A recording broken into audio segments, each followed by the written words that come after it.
반도체도 좋고 뭐 좋아질 거를 알기는 하는데 이제는 반도체도 투자하지만 조금 분산을 하고 싶다. 다른 종목의 포트폴리오를 좀 담을 만한 거 없냐라는 그런 궁금증도 생길 시점이 아닌가 싶습니다.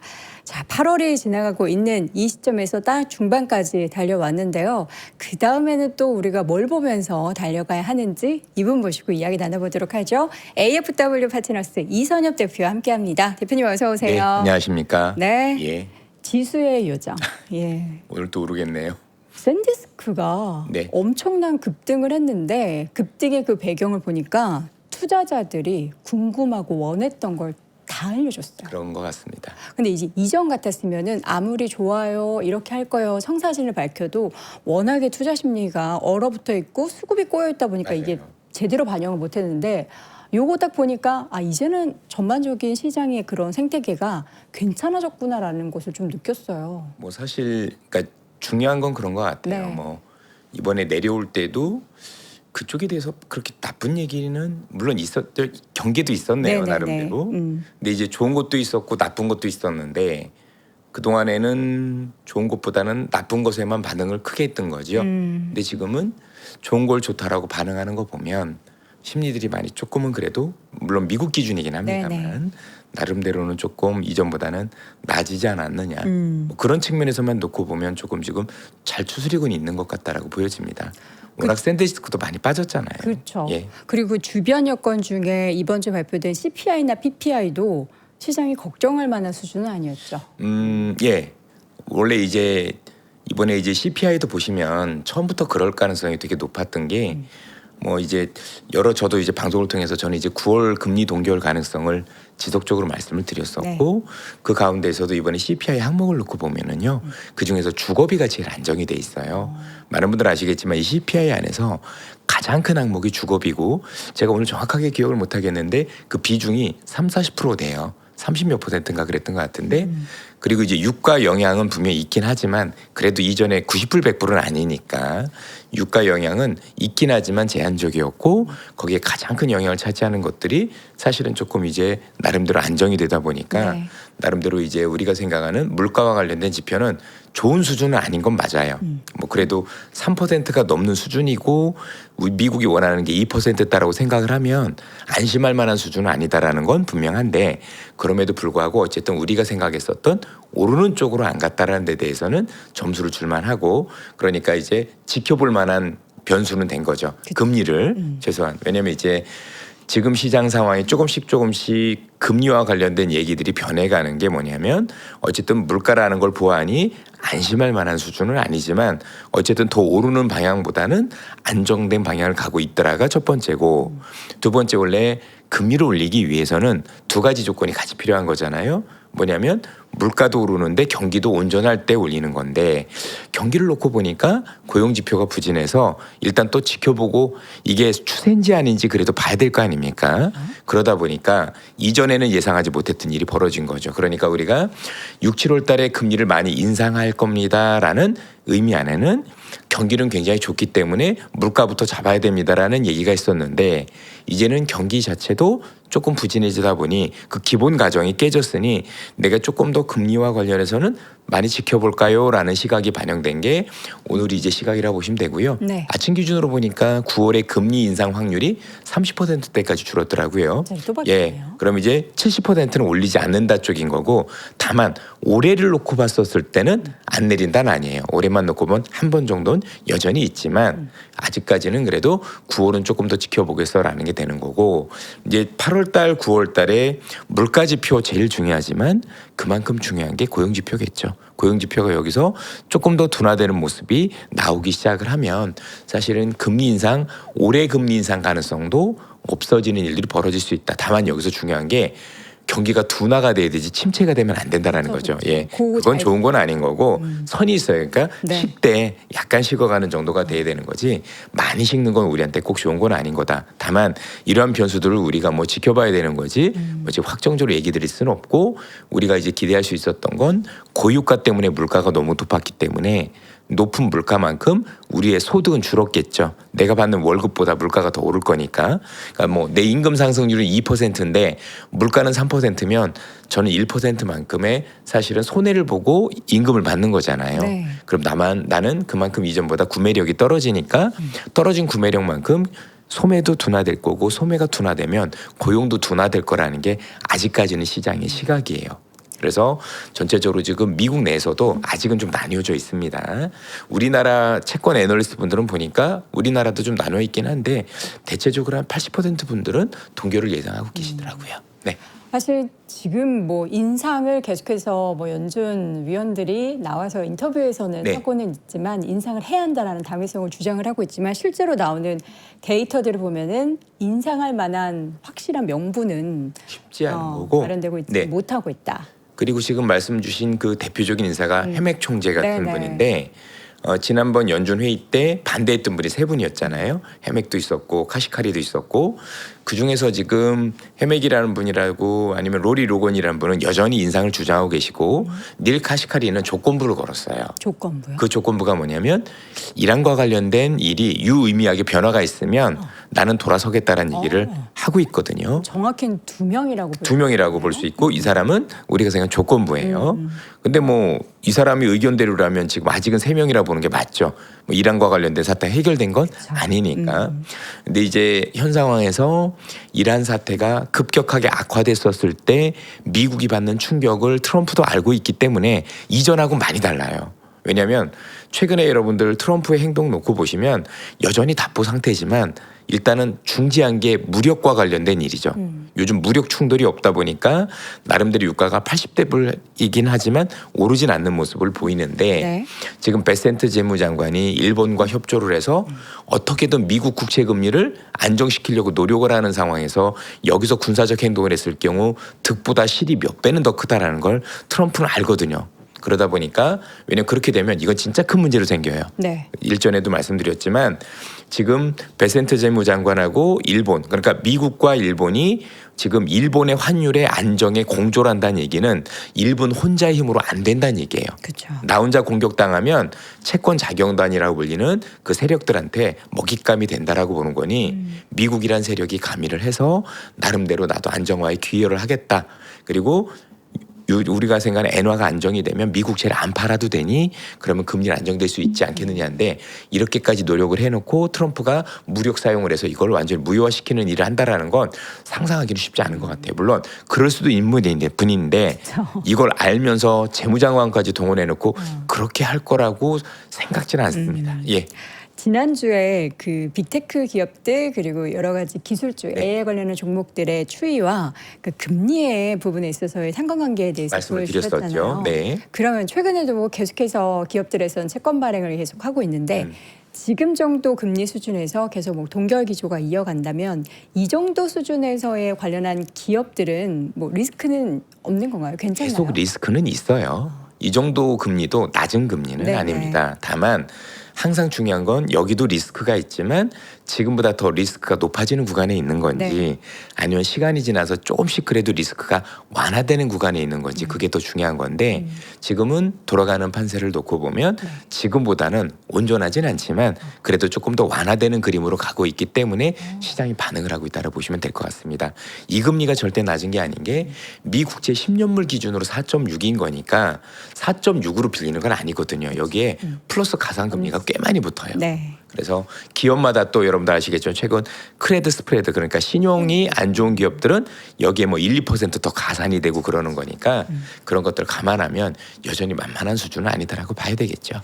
근데 또 그런 여러 가지 죄반 여건도 이게 완전히 좋다라고 볼 수 없지만 계속 좋아지고 있는 뭔가 수순을 밟다 보니까 미증시는 계속 랠리를 펼치고 있고요. 그럼요. 예. 국내 증시도 바닥 대비해서 계속 회복을 보이고 있는데 레벨을 한번 좀 평가를 해보는 게 좋을 것 같아요. 미국 시장은 진짜 많이 올랐어요. 많이 오르고 싸지도 않죠. 네. 우리는 조정도 컸고 많이 저평가죠. 네네. 예. 물론 뭐 저평가로 오르느냐 그러면 할 말은 없지만 그럼에도 불구하고 매력 측면에선 우리 쪽에 대한 매력도 이제는 생겼다라고 봐야 되는 게 정상적이죠. 다만 이제 그동안에 외국인들이 봤었을 때 우리 전체 시장에 대한 매력이라기보다는 그래도 특정 기업에 대한 어떤 편중이 컸기 때문에 그걸 어떻게 보느냐가 여전히 중요하긴 하겠지만 네. 그럼에도 불구하고 최근에 외국인들의 매수세가 제법 들어오는 걸 놓고 보면 나름대로 좀 싸다라고 많이 느끼는 것 같습니다. 보내주셨던 자료도 제가 지금 차트를 네. 보고 있는데 지수 기준으로 봐도 이건 조금 돌아섰네 하는, 저는 사실 뭐 그런 관련한 기술적 분석의 예. 전문가는 아니지만 그런 느낌이 좀 들기는 하는데, 근데 투자자분들이 대표님 지금 7월에 하도 힘들어서 그런지요, 이렇게 올라가면 이번에는 괜찮겠지라는 그런 생각보다는 이러다 또 뭐 하나 또 이렇게 쓱 들이밀면서 또 변동성이 있는 거 아니야? 라고 지금 많이 좀 웅크려져 있어요. 그게 정상이죠. 이 정도 네. 힘들었는데 그렇게 생각하는 게 사실은 저는 정상이라고 네네. 보고요. 근데 이제 이 시점에서 제일 중요한 건 그런 것 같아요. 그러니까 뭔가 생각이 한쪽으로 기울면 안 된다라고 생각을 하는 게 일단 많이 빠졌지 않습니까? 네네. 보통 이제 우리가 두렵고 많이 빠졌을 때는 어쨌든 관점에서 놓고 보면 파는 것보다는 사는 게 더 유리한 시점이 되는데, 사는 게 유리한 시점이 되려면 심리적으로도 정말 싼데 이제부터 한번 해볼까라는 생각이 들어야 되는데, 이게 오르다 많이 빠지다 보니까 지금 생각은 이거 하락장 아니야? 그래, 일시적 반등을 줬으니까 나는 이 반등에서 털고 나와야 되는 거 아니야라는 심리로 돌아선 분들이 지금은 더 많을 거라고 생각을 해요. 네, 맞아요. 진짜로. 그래서 현 시점에서는 그렇게 생각하실 수도 있고요. 뭐 나중에 시장 모르는 거니까. 근데 지금은 냉정하게 가운데다 놓고 봐가지고 어느 쪽이 맞는지 조금 더 시간을 두고 생각해 보셨으면 좋겠어요. 반등이 여기서 끝날 건 아닐 거니까 네. 내가 조금 더 위에서 줄인다고 하더라도 정말 그 생각이 맞을 수도 있는 거니까, 뭐 그럴 수 있다라면 그래, 내가 그렇게 되면 여건은 이렇게 생각을 했는데 조건도 걸어 보시는 거예요. 네. 자, 여기서 이게 정말 대득게 바운더라고 보통 그러죠. 네. 이제 하락장인데 일부 나한테 그래도 잠시 팔기를 주는 건지, 아니면 내리긴 했지만 그래도 바닥을 다지고 다시 올라오는 건지에 대해서 여러 가지 조건들, 나는 이런 조건들이 있으면 나름대로 그래도 내가 생각을 좀 바꿀 만한 일이 되겠구나, 또는 이런 조건을 내걸었는데 이게 충족이 안 되네, 그러면 이건 역시 내가 다시 비중을 줄여야 되는 시장인 거지 나름대로 비중을 다시 늘리는 시장은 아니겠구나라는 기준을 마련하시는 게 중요해요. 그러지 않고 이대로 가면 말씀하시 주신 것처럼 빠지고 나서는 대부분 어떤 생각들을 하게 되냐면 그렇게 되거든요. 제가 이전에 어떤 말씀을 드린 기억이 있냐면, 상승장에서, 버블장 같은 상승장에서 지나보면 그러니까 수익을 낸 분들의 비중이 10%가 안 된다는 말씀을 드렸어요. 그 10%가 안 됐었던 가장 큰 이유가 이런 구간이었어요. 그러니까 99년에도 그랬고 2000년대 초중반에도 그렇고 이번에 더 심해서 그런 거지, 사실은 30% 이상의 조정은 계속 왔었거든요. 그때마다 똑같은 고민을 하셨어요. 그때는 대부분의 투자자분들이 이거를 좀 안 좋게 생각하셔서 비중을 줄였었고, 비중을 줄였는데 그게 사실 상승장의 연장선상이었던 거예요. 그러니까 나는 이미 비중을 줄였으니까 어떻게 됐을까요? 올라가면 못 사세요.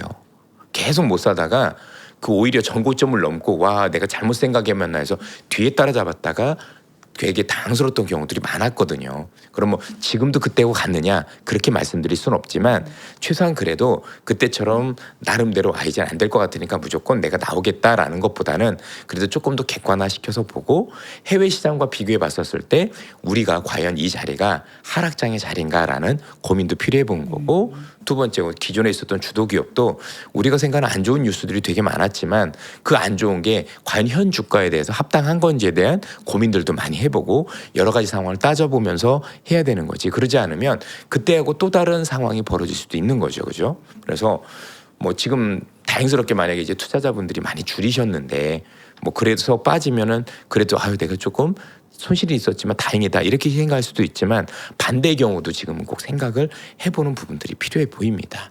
그러면 대표님, 네. 뭐 각자 우리 투자자분들만의 개별적인 기준도 중요하겠지만 뭔가 대표님이 보고 계시는 그 조건들, 기준이 있으신지도 궁금해요. 지금 상황에서 그렇죠. 그 첫 번째 조건은 누가 뭐래도 금리예요. 금리. 예. 왜냐하면 이제 이 금리는 단순히 우리가 생각하는 반도체 관련 기업에만 국한된 게 아니라 네. 미국 시장 전체에 영향을 미쳐요. 그쵸. 그러니까 우리가 여기서 제일 나쁜 시나리오는 뭐냐면, 우리가 아무리 싸도 지금부터 미국 시장에 조정이 들어간다라면 의미가 없죠.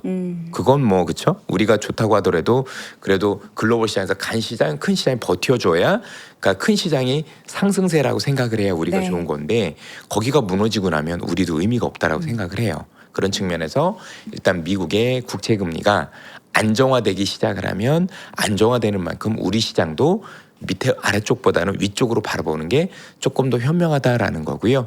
두 번째는 어쨌든 간에 한국 시장이라는 건 반도체라는 걸 빼놓고 생각해 볼 수 없습니다. 네. 그러면 현재 이 반도체를 둘러싼 잡음들은 우리 이미 다 알고 있죠. 더 나올 게 없을 정도로 중국의 위협도 알고 있고 돈을 빌리기 쉽지 않은 것도 알고 있고 네. 가격이 너무 높아서 애플이 중국 걸 쓰려는 것들도 알고 있고 이제 모르는 건 없어요. 네. 근데 이제 지금 있는 이 우려들이 아직 현실화된 우려는 아니에요. 그쵸. 앞으로 그럴 수 있다라는 우려죠. 그러면 우리는 따져봐야 되겠죠. 우리가 생각하는 것에서 지금 이 시장의 이 정도 하락은 그게 다 현실화됐다라고 가정을 했었을 때 내려온 정도가 되는 건데 네. 그러면 하나씩 봐서 이건 현실화되지 않았네 할 때마다 반영해서 하나씩 다져 올라가겠죠. 그런 것들이 되게 필요해요. 이게 언제인지 우리가 알 수는 없지만 그러니까 시간이 걸리는 거예요. 예. 그래서 지금 많은 전문가분들도 나오셔서 이전보다 시간이 걸릴 거라는 게 그런 의미예요. 왜 이게 네. 이 악재라고 생각하는 우리가 잠재적으로 있을 거라고 하는 이 악재는 여러분도 보셔서 아시겠지만 시간이 지나면 더 좋아질 악재는 아니에요. 보세요. 중국이 시간이 지나면 더 위협적이면 위협적이었지 더 나아질까요? 아니요. 그건 아닌 거죠. 그다음에 여기서 반도체 가격이 더 오르면 오를수록 하이퍼스케일러들은 돈을 빌리기 더 어려운 조건이지 더 좋은 조건은 아니지 않습니까? 그러니까 더 좋은 조건이 되려면 반도체 가격이 내려가든가 되죠. 아니면 중국에서 지진이 나든가 그래야 되는 건데 네. 그죠? 났으면 좋겠는데 사람만 안 죽고 네네. 예, 사람만 안 죽고 반도체 공장만 폭삭 주저앉았으면 좋겠는데요. 그냥 아니 좀 우스갯소리를 네네네. 한번 받아주셨으면 좋겠고 나름대로 어쨌든 간에 그런 게 돼야 되는데 반도체 가격이 빠지면 우리 입장에서는 더 안 좋은 거니까 그렇죠. 그건 기대할 수 없고 그래서 분명한 건 지금보다도 뒤로 가면 뒤로 갈수록 우리가 생각했던 우려의 조건은 완화되는 건 아니다. 다만 완화되느냐 아느냐가 중요한 게 아니라 그 상황 속에서 그게 현실화되지 않으면 되는 건데 그 현실화되지 않는 걸 우리는 확인을 할 필요가 있는 거고 확인할 때마다 우려는 있었지만 실제 실적에는 지장이 없었구나라는 생각이 들면 우리가 생각하는 지수도 그렇고 이 관련 기업들도 차곡차곡 그 우려를 완화를 반영해 나가겠죠. 그러니까 현재는 그 시장에 대한 기대가 있다. 저는 그렇게 생각을 하고요. 그런 기준을 마련해 주는 게 좋지 않을까. 하나가 더 있는 게 요즘 뭐 많은 분들이 얘기하고 계시지만 확산이죠. 확산. 예. 그 확산이라는 게 나쁜 의미의 확산이 아니라 네. 지금 시장은 어떤 한두 얘기로 움직이는 게 아니라 반도체 중심에서 벗어나는 거죠. 나름대로. 그랬을 경우 시장 안정화가 되게 크거든요. 그래서 투자자분들이 야 그동안의 주도주가 나빴던 게 아니라 아니 이게 더 좋은 대안인 것 같은데 라는 어떤 시각들의 변화가 생기기 시작을 하고 이 시각의 변화를 통해서 나름대로 반도체 관련 기업보다 조금 더 나름대로 우리가 주목할 수 있는 업종들이 생기기 시작을 하면 사실 이 업종만 많이 오르지 않을 거니까 외국인 매도도 별로 안 나올 거거든요.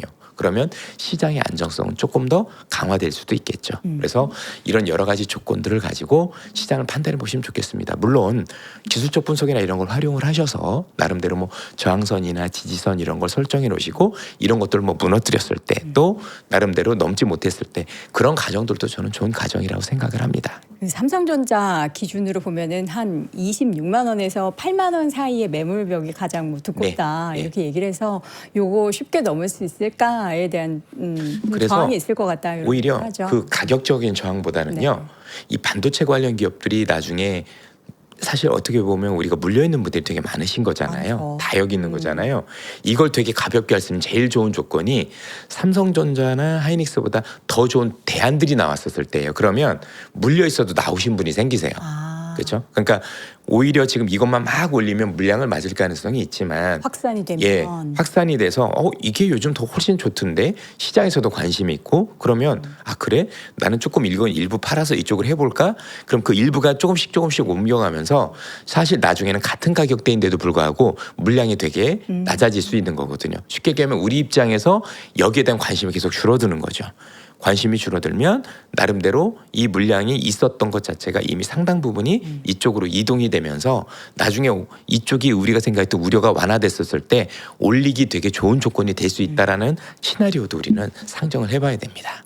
이번 주 시장만 보고서 너무 이제 짧게 판단을 내리는 네. 걸 수도 있겠지만 이번 주에는 삼전 닉스가 올라가는데도 다른 종목 그리고 코스닥 시장도 꽤 함께 올라가는 모습들이 보였는데 거기에 더해서 또 외국인의 수급도 현물적으로 예. 계속 들어오고 있단 말이죠. 지난번에 그 7조 원, 8조 원 넘게 외국인 샀던 거 기억하시죠? 네.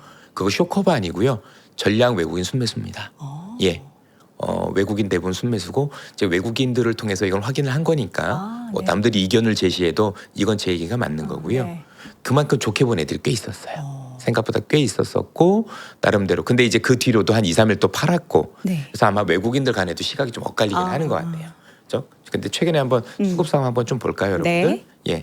그래서 이게 진짜 확산 시그널이 그래프를 정말 보면 나오는지. 그래프를 보면 이때였던 것 같습니다. 네. 여러분들 그때 8조 산재가 언제지? 8이라는 숫자는 찾기 예, 여기 있네요. 위에 7월 31일 네. 날 이때 8조 초록 샀었을 때 요거는 우리가 아는 쇼커버라는 개념보다도 있긴 있겠죠. 그죠? 네. 그러나 대부분 순매수 중심으로 이루어졌는데 문제는 뭐 또 그 다음 날 또 팔았죠. 또 팔기도 하고 그래서 일관성은 없었었는데 네. 최근에 2, 3일 동안에는 나름대로 그래도 의미 있는 매수세가 유입이 되고 있더라. 그러니까 중요한 건 요 사이에 놓고 보면 외국인들이 이전에 팔던 국면에선 벗어났죠. 네. 이전에는 다 팔기만 했다면 지금은 사기도 하고 팔기도 하고 여러 가지 면에서 이전과는 다른 모습들이 보이고 지금 보시는 것처럼 외국인들이 요 파란색 선이 외국인들 순매수고 빨간 게 외국인 지분율인데 지분율이 조금씩 올라가기 시작을 했고요. 올라가네요. 그다음에 외국인들도 지금 보시면 올 초에 비해서도 아예 밑에 있는 게 아니라 위에 있는 모습들이 많이 발견이 되죠. 그러면 외국인들이 시장의 방향을 좌우하거든요. 네. 그래도 일단 외국인 방향의 모습을 보면서 우리가 나름대로 이게 추세적으로 연결될지 확인해 볼 필요가 있다라고 생각을 하고요. 한번 요거 한번 보시죠. 최근에 나왔던 기사인데 엔비디아의 월가 5천억 달러 금융동맹 얘기가 나왔습니다. 이 얘기가 결코 가벼운 얘기가 아닙니다. 근데 네. 보통 이런 얘기 이전에 나왔으면은 쓰나미 수준이었는데 네. 이번에는 조금 이렇게 의심의 눈초리를 보이더니 이 얘기가 좀 싹 들어갔어요. 그럼요. 이 얘기가 왜 그렇게 많이 중요하냐면 네. 첫 번째는 볼까요? 자 일단 나쁜 시각으로 보겠습니다. 야 이번에도 그러는 거 보니까 또 순환 출자 아니야라는 나쁜 측면도 있습니다. 그래서 이렇게 순환 출자라면 나중에 정말 큰 문제가 될 수 있지 않겠어라는 게 우려의 시각인데 네. 이걸 제가 다른 시각에서 바라볼게요. 어떤? 그러면 순환 출자로 이 기업들이 다 위험할 수 있는데 여기 있는 기업들 다 합해보세요.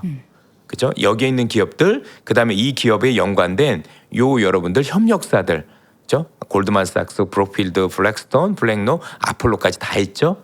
이들 기업이 같이 위험해지는 거죠. 위험해지면 우리 표현으로 뭡니까? 미국의 금융 위기죠.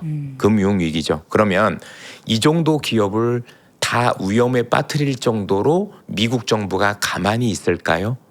제 생각엔 뭐냐면 이렇게 서로 엮여 있으니까 위험하면 다 같이 위험해진다라는 위험에 대해서도 우리가 인정을 해야 되겠지만 반대로 생각해 보면 너무 큰 기업들이 아니 거의 미국에 있는 탑 기업들이 다 엮여 있어서 대마불사의 관점으로 보는 게 더 맞다라고 생각을 해요. 이 정도 도면 못 건드려요.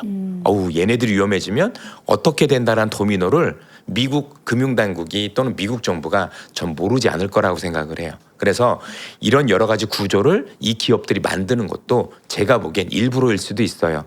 이렇게 연결되는데 우리 죽일 거야? 그죠? 미국 정부 이러면 안 되지라는 생각을 하지 않았을까라는 생각도 기본적으로 가지고 있어요. 그러니까 동전의 양면성이 다 있다. 일단 생각을 해보시면 될 것 같고요. 네. 하나 더 중요한 게 있어요. 여러분들 이 기업이 이 관련 어떤 금융동맹이 5천억 달러를 가지고 하는 게 뭐냐면 지금 데이터 센터와 관련한 인프라 지원을 하겠다라는 거잖아요. 그렇죠. 그러면 지금까지 우리가 했었던 우려의 가장 큰 우려는 뭐냐면 지금 미국에 있는 수많은 빅데이터를 이 하이퍼스케일러들이 지금 돈을 빌려서 이제 내 현금이 부족하니 돈을 빌려서 현재 더 설비 투자를 하고 싶은데 네. 그 돈을 빌리기가 쉽지 않다라는 거잖아요. 근데 그걸 여기서 해주겠다라는 거예요. 네. 그러니까 우리가 생각했던 그 우려를 상당 부분 완화시켜주고 있는 거예요. 자, 여기서 더 중요한 건 지금 많은 분들이 얘기해 주시는 그 시장의 포인트 중에서 저도 인정하는 게 뭐냐면 지금 시장의 가장 큰 아킬레스건이 오픈 AI 또는 오라클이죠. 이 기업들이 지금 사실 시장에서 약간 좀 탕화 형식이 됐고 되게 어려운데 이 금융동맹에서 1순위 지원 조건이 오픈 AI예요. 네. 자, 내가 제일 먼저 오픈 AI부터 지원해 줄게. 언제까지 지원해 준다는 얘기인가요? IPO 할 때까지. 너희들이 기업 공개할 때까지 내가 최우선 지원해 줄게가 핵심이거든요. 그러면 우리가 그동안에 우려했었던 오라클이나 오픈 AI에 대한 우려도 일단 완화시키고 가는 거예요. 그럼 왜 IPO까지지? IPO를 하면 그때부터는 사실 차입이 되게 쉽거든요. 왜냐면 나는 상장사니까 채권을 발행해도 되고 유상증자를 해야 되고 여러 조건인데 네. 비상장 기업은 돈을 우리가 투자자들한테 라운드를 통해서 조달한 거 이외에 뾰족한 수가 없는 거예요. 그쵸. 그래서 이런 시간을 벌어준 것들도 있다. 그래서 우리 투자자분들께서는 이것 가지고 물론 모든 것들이 다 해결된 건 아니지만 네. 기존에 있었던 우리의 우려는 약간 상당 부분 완화됐다는 데 초점이 있어야 되고요. 하나가 더 있습니다. 최근에 미국의 데이터 센터와 관련해서 채권 규제 빗장을 풀었다. 이것도 데이터 센터 돈 빌리는데 되게 유리한 조건이 됐다라는 의미입니다. 어떤 유리한 조건이 되는 거냐면 데이터 센터 건설을 위한 빅테크 자금 조달이 한층 쉬워질 것으로 전망된다. 기사의 핵심이죠. 우리가 데이터 센터 건설을 위해서 빅테크들이 자금 조달이 더 쉬워질 거다. 자, 금리도 내려가고 있는데 아까 얘기했던 금융동맹도 있어서 돈을 빌릴 곳도 생겼고 돈을 빌릴 곳도 생겼는데 돈을 빌릴 때 조건도 완화가 된 거예요. 그래서 우리가 생각하는 우려가 어쨌든 간에 기존에 있었던 우려보다는 내려가고 있다는 데 초점을 둬야 되는데 그럼 이거의 핵심이 뭐냐면 증권거래위원회가 데이터 센터 관련 회사채 발행에 적용했던 규제를 완화하면서다. 데이터 센터 관련 회사채 발행 적용. 이게 어떤 얘기냐면 여러분도 알고 계신 이 데이터 센터와 연결된 회사채 등의 자산 유동화 증권 규제를 적용할 필요가 없다라고 생각을 했다. 데이터 센터는 대출이나 리스처럼 일정 시간 뒤 상환, 소멸되는 금융자산이 아니다란 이유다. 이게 무슨 얘기야? 제가 조금 더 표현을 말씀드리면 네. 현재 미국 금융당국이 데이터 센터나 GPU를 부동산처럼 인정해 주겠다는 얘기예요. 부동산처럼 인정해주면 담보라는 게 생기는 거죠. 그쵸. 부동산이란 담보, 그렇죠? 담보가 생기면 담보를 가지고 뭘 할 수 있는 거죠? 돈을 또 빌릴 수 있는 있죠. 거예요. 그러면 이게 왜 중요하냐면 오픈 AI는 데이터 센터를 가지고 있죠. 투자를 했으니까 네. 요걸 또 담보로 돈을 빌릴 수 있다는 얘기가 되는 거예요. 근데 그 이전에는 뭐라고 얘기를 해요? 보시는 것처럼 기존에 있던 데이터 센터는 일정 기간 뒤 상환 소멸하는 거니까 이거는 담보로서의 그동안은 가치가 없다라고 본 건데 네네. 이제는 너희들 내가 이거 담보 가치로 인정해 줄게. 그럼 그걸로 조금 더 원활하게 돈을 빌려봐. 이런 얘기가 되는 거니까 이게 담보 가치가 되면 돈을 빌려주는 사람 입장에서도 자 여러분들 친구가 돈을 빌리러 왔는데 야 나 그냥 1,000만 원만 꿔줄래라는 것과 신용대출과 내가 그냥 1,000만 원을 빌릴 때 내가 뭐죠? 담보- 집이라도 담보로 잡힐게 다르죠. 주택담보대출과 뭐 집이 좀 1,000만 원이야 그렇지만 조금 느낌이 오세요. 그쵸. 그러면 돈을 빌려주는 건 여전히 쉬운 일은 아니지만 내가 그래도 돈을 완전히 떼일 수 있다라는 우려와 그래도 담보가 있으니까 나름대로 잡을 게 있다라는 우려는 다른 거예요. 물론 그 담보의 가치가 그렇죠. 있느냐 그거는 뭐, 그리고 그게 향후에 어떻게 되느냐 뭐 그거는 둘째 문제인데 복잡해지겠지만 근데 지금 기승전을 한번 봐보세요. 시장의 반등이 단순히 많이 빠져서만 반등이 온 게 네. 아니라 시장은 이런 것들을 차곡차곡 반영을 했기 때문에 오늘 샌디스크가 나왔었을 때 그런 좋은 반응이 나오지 않았을까라는 네. 생각을 하는 겁니다. 그래서 뭐 이게 나중에 뭐 추세로 돌아선다 아니면 또 내릴 거다 그건 잘 모르겠지만 최근에 일어나고 있는 여러 가지 상황들은 네. 우리가 기존에 했던 우려는 확실히 완화되고 있는 거는 우리가 알고 가야 되지 않겠느냐 이렇게 말씀드리고 싶습니다. 마지막으로 사실 이 인터뷰 내용을 지금 실시간으로 보고 계신 분들도 계시겠지만 주말에 보시는 분들 네. 정말 많으시단 네. 말이에요.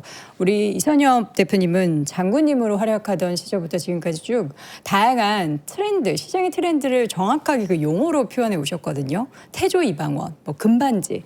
근데 지금 최근에는 이제 계속 반도체 랠리만 펼쳐지다 보니까 확산이 되면은 뭐가 또 있을까에 대한 궁금증을 이제는 어떻게 대표님 조금 윤곽이 좀 드러나나요? 윤곽을 가지고 뭔가를 할 생각을 가지고는 있는데 네. 아직까지는 좀 미진한 것 같아요. 아직까지 예, 확실하게 확 그렇습니다. 뛰는 게 없군요. 그러니까 이제 우리 투자자분들께서는 당연히 시장을 접근할 때 결국에는 이제 단기적인 대응도 중요하지만 네. 뭐 그런 것도 되게 중요합니다. 그런데 이제 결국은 우리가 커다란 추세라는 걸 읽어야 되는 거잖아요. 그래서 뭔가 우리가 지난해도 반도체라는 게 생겼었을 때 한두 달 오르질 않았지 않습니까? 그렇죠. 최소한 1년 가까이 급등을 했으니까 태조 이바운 같은 경우는 그들 종목들 중에선 꽤 많은 기업들이 10배, 20배씩 오른 종목들도 많았거든요. 네. 그러면 뭐 다 그렇지는 않더라도 지금부터 뭔가 기존에 있었던 주도 기업들 외에 이렇게 형성할 수 있는 기업들군이 있는지에 대해서 처절한 고민이 있어야 될 것 같아요. 그렇죠? 나름대로 지금 뭐 단기 매매 할 것도 하시고 또 여러분들이 나름대로 뭐 매매할 것도 있으시다라면 그렇게 하시면서 그런 것들에 대해서 하나씩 밟아 나가고 저도 그런 아이디어들이 있으면 뭐 방송을 통해서나 이런 것들을 통해서 제가 종목을 추천드릴 수는 없습니다. 네네. 그럴 수 있는 것도 아니고 그렇지만 이런 어떤 산업이나 이런 어떤 산업 어떤 뭐죠 아이디어들이 시장에서 뭔가 나름대로 제법 시장에서 영향을 미칠 것 같다. 그 정도는 말씀을 드릴 수 있을 것 같아요. 네. 그러면 지금 좀 이번에 되게 어려웠지만 그래도 그 상처를 많이 아물게 할 수 있는 그런 어떤 기폭제가 되지 않을까라는 기대도 해봅니다. 네. 예. 우리 위고비보다 더 센 계좌고비를 계좌고비 온몸으로 맞았죠. 맞으신 네. 우리 이선엽 대표님 사실 빨리 우리 이선엽 대표님이 뭐 반바지라든지 금바지라든지 이런 단어를 자신 있게 말씀해 주실 수 있는 그 확산이 좀 뚜렷하게 나왔으면 하는 바람을 여러분들도 저도 가지고 있는데 지금은 아시겠지만 순환매가 많이 있잖아요. 그렇죠, 그렇죠. 근데 여기서 순환매 할 때 좀 아쉬운 면이 있어요. 어떤 면이? 순환매라는 의미 안에는 어떤 의미가 있냐면 여러 가지 기업들이 돌아가면서 오른다는 네네. 얘기죠. 이 순환매 매매가 사실 제일 어렵습니다. 이 박자 잘못 맞추면 큰일 나거든요. 그러고요. 문제는 내가 가지고 있는 것도 그 순환매 안에 들어 있는 거예요. 그렇죠. 그러면 가장 베스트는 그 순환매를 차곡차곡 잘 따라가는 게 제일 좋은 건데 네. 그게 안 되면 내 순서를 기다려서 내게 올라올 때를 기다리는 게 차선책일 거예요. 그런데 준비가 안 되셨거나 네. 아니면 조금 경험한 지 얼마 안 되셨거나 시장에 대해서 뭔가 나름대로 투자 원칙이 조금 부족한 분들 입장에서는 무리한 순환매를 따라가는 건 되려 제가 볼 때는 엇박자가 날 가능성이 높고 특히 저희들 나중에 이렇게 시장이 되게 어려웠었을 때 투자자분들이 2차로 다치는 경우가 대부분 순환매였었어요. 이게 마음이 급해져서. 마음이 급해지다 보니까 어떻게 좀 추스리고 조금 더 내가 지켜봤었으면 비록 다른 기업들보다 내 것도 좀 상당 부분 올라올 텐데 그렇죠. 사실은 지나 보면 여기서 오늘 이게 좋대 내일 저게 좋대 그게 계속 연속성 있으면 괜찮은데 연속성 없이 연속성 있는 걸 사신 분은 괜찮을 거예요. 근데 그렇지 않은 분들은 올라갈 때 따라 살 거 아니에요. 그러니까 별로 의미가 없죠. 그래서 왔다 갔다 하시다 놔주면 거기서 손실이 더 커지는 경우들이 되게 많이 발생을 합니다. 그래서 이제 우리 스스로 돌아보고 내가 지금 어느 정도 실력을 가지고 있고 네. 어느 정도 시장 대응 능력이 있는지에 따라서 그건 조금 각기 달리해 주셨으면 좋겠습니다. 네, 알겠습니다. 자, 오늘 또 다양한 시장에 대한 뷰를 들어봤는데 다행히도 시장이 그래도 회복을 계속해서 이어나가고 있다는 점 거기서 우리가 또 짚어봐야 할 어떤 지금의 반응이 계속 이어지기 위한 조건도 여러분들이 또 꼼꼼히 잘 챙겨보시면서 시장에 참여하셨으면 좋겠습니다. 자, 오늘의 시간 AFW 파트너스 이선엽 대표와 함께했습니다. 대표님 고맙습니다. 감사합니다. 수익을 만드는 안목의 차이, 남들과 같았으면 시작도 하지 않았다. 강세장에서는 그 중간에 있는 조정을 예상하면 안 됩니다. 그 중간에 이 정도 올라왔으니까 이런저런 이유로 조정이 올 겁니다라고 예상을 하는 순간 스텝이 계속 꼬이게 돼 있습니다. 혼란스러운 주식시장에서 돌파할 수 있는 이기는 투자사령부 이선엽.